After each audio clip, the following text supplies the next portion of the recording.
추경호 부총리에 대해서 기획재정부 장관에게서 들어봤습니다. 바로 내용이 많았죠. 어렵습니다. 그래서 최요한 시사경제평론가와 하나씩 살펴보도록 하죠. 어서 오세요. 네, 반갑습니다. 예.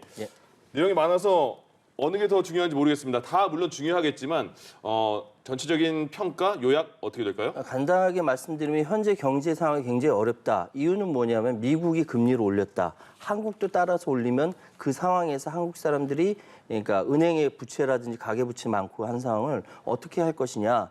정부는 최선을 다해서 할 텐데 같이 힘을 모아주시라. 그 내용이거든요. 예. 그러니까 핵심만 말씀드리자면 그렇게 말씀드릴 수 있겠습니다만 구체적으로 따져야 할 것이 굉장히 많습니다. 예. 예.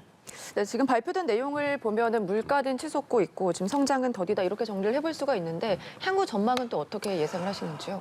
지금 정확하게 말씀드리면요. 경기가 침체되고 물가가 올라가면 이건 스태그플레이션이에요. 이거를 중앙은행이 어떻게 좌지우지할 수가 없어요. 이 상황에서는 인플레이션부터 잡아야 되는 상황이고 물가를 잡아야 되는 거예요. 미국에서 그래서 아까 말씀하셨던 대로 자이언트 스텝이다, 빅 스텝이다 여러 가지 어려운 얘기를 썼잖아요. 네. 예전에는 금리를 올려도 0.25%씩 올렸어요. 또는 떨어뜨려도 0.25% 떨어뜨렸는데 네. 이게 이 정도는 효과가 없으니까 0.5% 올리는 거예요. 이걸 빅 스텝. 네. 이것도 효과가 없으니까 0.75%씩 올리는 거예요. 이걸 자이언트 스텝이라고 합니다. 근데 이 상황이 미국의 경제 상황에서 맞춰서 지금 물가를 잡아야 되기 때문에 금리를 올려버렸어요. 네. 우리나라는 미국보다 금리가 낮아야, 네. 높아야 예. 당연히 이제 물은 높은 데서 낮은 데로 떨어지지만 금리는 그러니까 돈은 낮은 곳에서 높은 곳으로 가거든요. 예. 네. 자칫 잘못하면 우리 금리가 높지 않으면 다 빠져나가요. 이 상황이 그렇기 때문에 굉장히 고민이 되는 것이고 이렇게 될 경우에 당연히 영끌적이라고 일컬어지는 돈 끌어모여서 집 샀는데 부채에 대한 부담이 생길 수밖에 이자가 없거든요. 높아지니까요. 예, 그렇죠. 예. 그것 때문에 지금 걱정이신 분들이 굉장히 많아요. 예. 그렇기 때문에 사실 이 정책까지 다 담아내야 되는데 과연 이제 초기에 시작하는 바람에 이게 어느 정도 효과가 있을 것인지는 좀 두고 봐야 될 것 같습니다. 윤석열 대통령이 후보 기간에도 기업 규제 굉장히 많이 철폐하겠다 이렇게 언급했잖아요. 예. 여기도 이번에도 많은 내용이 들어가 있는 것 같은데요. 거의 보니까 규제 개혁, 규제 혁신 관련돼서 내용이 저희 보고서를 받아봤는데요. 네. 찾아봤는데 이것이 거의 반 이상을 차지하더라고요. 그런데 문제는 뭐냐면은 규제 개혁이라든지 규제 혁신이라는 이런 부분들이 많은 사람들한테 좋게 들리긴 합니다만 예. 필요한 규제가 있는 겁니다. 왜냐하면은 공공성이라는 것 때문에 그런 거예요. 지금 양극화 때문에 대한민국이 굉장히 어렵지 않습니까? 네. 잘 사는 사람은 잘 살고 못 사는 사람은 못 사는데 잘 못 사는 사람들을 보호해주기 위해서 규제가 있는 거거든요. 예. 이명박 정부 때 그리고 박근혜 정부 때 규제 개혁을 많이 얘기했지만 그것이 잘 안 됐던 이유는 예. 바로 그런 필요한 규제가 있기 때문에 그런 건데 이번 정부에서 이 규제 개혁에 어느 정도 수준에 맞춰서 할 것인지는 좀 상황을 봐야 알겠죠. 예. 네. 그동안 정부 주도 성장이었다면 민간 위주의 성장을 주도하겠다. 이게 새 정부의 경제 정책 방향인 것 같은데 예.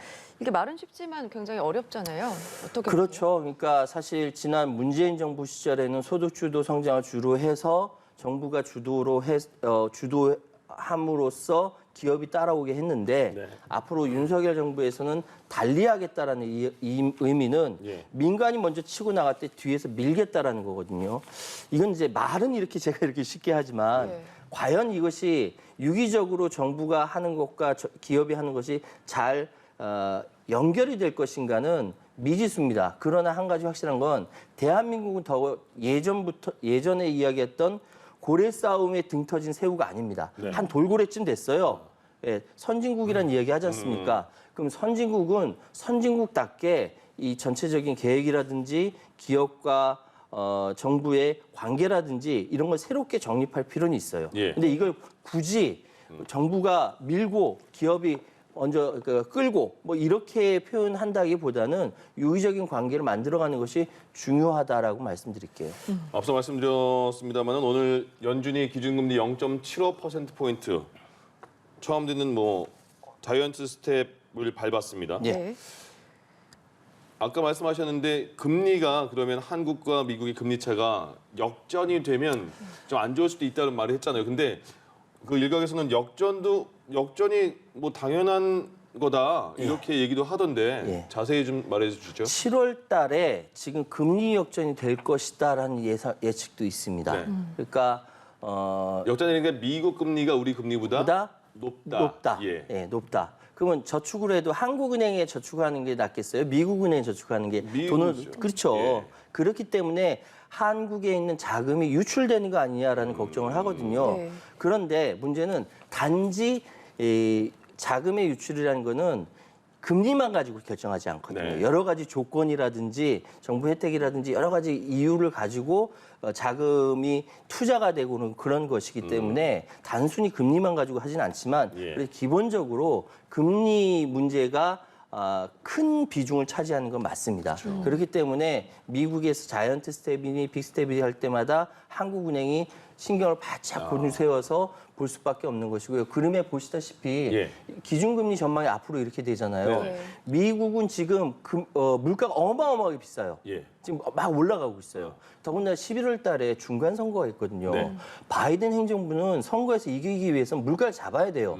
그러니까 금리를 저렇게 올리는 거거든요. 그런데 이번만 올리는 것이 아니라 계속 올린다라는 것이죠. 그럼 우리 상황도 마찬가지로 거기에 엇비슷하게 나가긴 해야 돼요. 예. 그렇기 때문에 우리 서민들이 먹고 살기가 쉽지 않다라는 거죠. 지금 당장 나가봐서 짜장면 한 그릇 먹으려고 하는데 엄청 많이 비싸요. 올랐어요. 부담되시죠? 많이 올랐어요. 예. 우리 서민들은 똑같이 그렇게 생각하거든요. 이런 것들을 좀 정부에서 잘 헤아려서 좀 공공성을 강화하는 쪽으로 좀 갔으면 좋겠다라는 개인적인 생각이 있습니다. 예. 네. 미국의 금리가 오르기 때문에 우리나라도 금리 인상에 영향을 받을 수밖에 없는 상황인데 이창경 총재도 다음 금통위까지 시장 반응을 좀 고려해서 신중하게 결정을 하겠다 이렇게 언급을 했거든요. 예. 그렇다면 더 오르겠네요, 저희 금리도. 우리도 어쩔 세계가 다 이렇게 금리가 올라가는 상황이기 때문에 근데 폭이 많이 올릴까요? 예, 이번에? 예. 그러니까 지금 0.75까지 얘기해요. 우리도 0.75를 그러니까요. 얘기해요. 예. 그렇기 때문에 사실은 이 부분에 대해서는 좀 고민이 되는 부분이 예. 대체적으로 지금 추경호 기획재정부 장관 부총리께서 박근혜 정부 때 빚내서 집 사라 뭐 네. 이런 이제 기조에 같이 하셨던 분이기 때문에 예. 지금 뭐 빚내서 집 사라는 얘기는 하지 않겠지만 그때 그래서 돈 벌 수 있는 길은 부동산 투자밖에 없네 해가지고 영끌족이 어마어마하게 많습니다. 예. 근데 금리가 이렇게 올라가면 당연히 걱정될 수밖에 없는 그쵸. 것이죠. 그래서 이 부분에 대해서는 뭔가 특별한 대책이 필요하지 않을까. 예. 가계부채에 대한 이 정부의 특단의 대책이 좀 필요하다는 생각이 들고 좀 꼭 좀 그렇게 해주셔야 우리 특히 젊은 사람들 중심으로 해도 영끌족들 살아날 수 있습니다. 네. 미국도 그렇고 우리도 그렇고 금리를 올리는 게 말씀하신 것처럼 물가를 좀 잡자 이거잖아요. 그렇죠.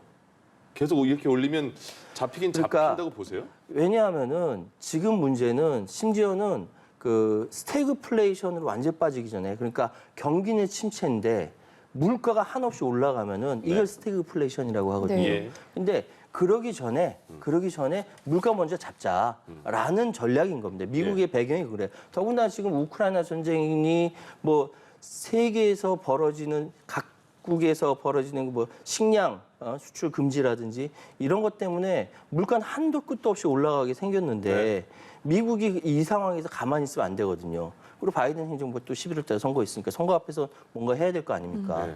이런 상황에서는 미국의 선택은 저렇게 갈 것이라고 예전부터 예측했었고 예. 그럼 거기에 대해서 우리 유능한 공무원들도 다 생각하고 있었어요.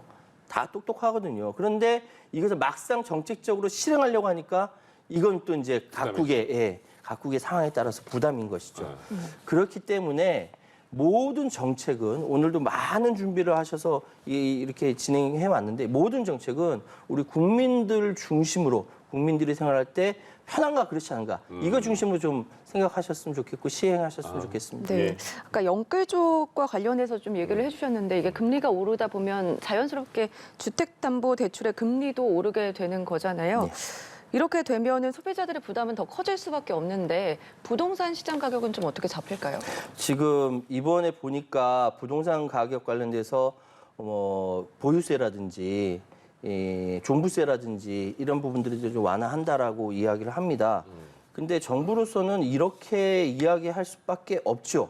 왜냐하면은 부담되는 부분들을 부담을 경감시킬 수 있는 제도적 방안이 별로 없는 거예요.